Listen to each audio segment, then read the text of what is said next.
আজকে আমি আপনাদেরকে দারুণ মজার বেকারি স্টাইলে কাপকেক বানিয়ে দেখাবো, সেই সাথে আর বানাবো খুবই সিম্পল ভাবে ক্যাপাচিনো কফি। কেকটা খেতে কিন্তু ভীষণ মজার। আসুন মূল রেসিপিতে চলে যাই। এখানে আমি একটা ডিম নিয়েছি রুম টেম্পারেচারে থাকা, তো ডিমটাকে আমি কুসুম সহই বিট করে নিচ্ছি। এখানে হাফ কাপ চিনি দিব, 2 বারে চিনি দিব। ডিমটাকে আমি কোনো ফোম করছি না, জাস্ট মিক্স করছি সবকিছু দিয়ে। এখন দিব হাফ কাপ তেল, তেলটাকেও আমি 2 বার দিব আর বিট করতে থাকবো।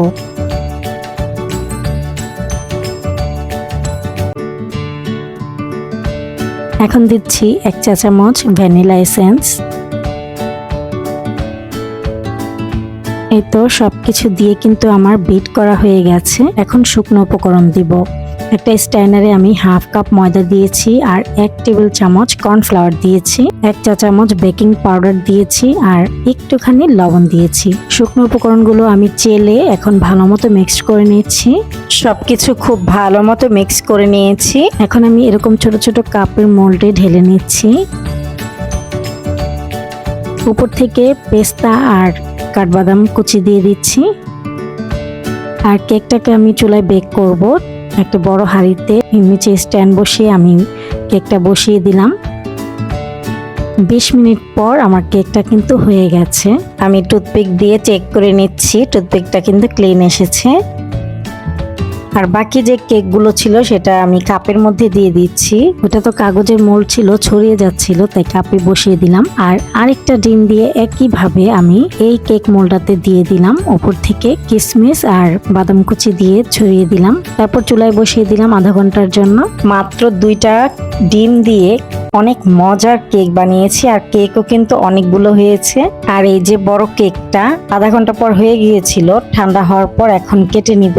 আচ্ছা বলেন তো আপু ভাইয়ারা, আপনারা কে কোথা থেকে আমার ভিডিওটি দেখছেন আর আমার ভিডিও আপনাদের কাছে কেমন লাগে অবশ্যই কমেন্টের মাধ্যমে আমাকে জানাতে ভুলবেন না। আপনাদের লাইক এবং কমেন্ট আমাকে অনেক উৎসাহিত করে নতুন আরেকটি ভিডিও তৈরি করার জন্য। কেকটা মাশাআল্লাহ অনেক সুন্দর হয়েছে আর খুবই সফট হয়েছে, সেম বেকারির মতোই টেস্ট এসেছে। আর আমি বলবো বেকারির থেকে অনেক বেশি মজার হয়েছে কেকটা, আলহামদুলিল্লাহ। তো কেকটাকে সবাই মিলে খেয়েছি। এখন ক্যাপাচিনো কফি বানাবো। এখানে আমি 2 চা চামচ কফি নিয়েছি আর নিয়েছি আমার স্বাদ মতো চিনি আর দিয়ে দিলাম একটুখানি পানি। তো আমি এখানে ইলেকট্রিক বিটার দিয়ে বিট করব, যার কারণে পানিটা একটু বেশি হলেও সমস্যা নেই। আর আপনারা যদি কাঁটা চামচ দিয়ে বা হ্যান্ড উইক্স দিয়ে করেন তাহলে পানিটা আরেকটু কমিয়ে দিবেন। তো আমি এখানে ইলেকট্রিক বিটার দিয়ে বিট করে নিচ্ছি। বিট করে ফোম বানিয়ে নিব, মানে ক্রিম বানিয়ে নিব। আর ইলেকট্রিক বিটার দিয়ে বিট করলে কিন্তু অনেকটা তাড়াতাড়ি হয়ে যায়, কাঁটা চামচ দিয়ে করলে একটু সময় বেশি লাগে। এটা আমার ফোম রেডি করা হয়ে গেছে। এখন আমি গরম দুধ দিয়ে দিচ্ছি। আর আমি এখানে সবগুলো কিন্তু নেইনি, ওদেরকেও দিয়েছি। আর আমার জন্য আমি কিছুটা ফোম রেখে বানিয়ে নিলাম। এতে তৈরি হয়ে গেল মজাদার ক্যাপাচিনো কফি। আর এই যে কাপকেকটাও কিন্তু অনেক মজার ছিল, খুবই মজা লেগেছিল আজকের সন্ধ্যার নাস্তাটা।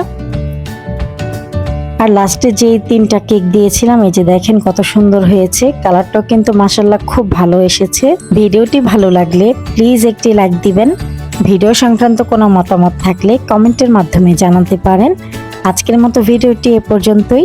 আল্লাহ হাফেজ, আসসালামু আলাইকুম। আমাকে সাপোর্ট করার জন্য আমার ভিডিওটি চাইলে একটা শেয়ার দিতে পারেন।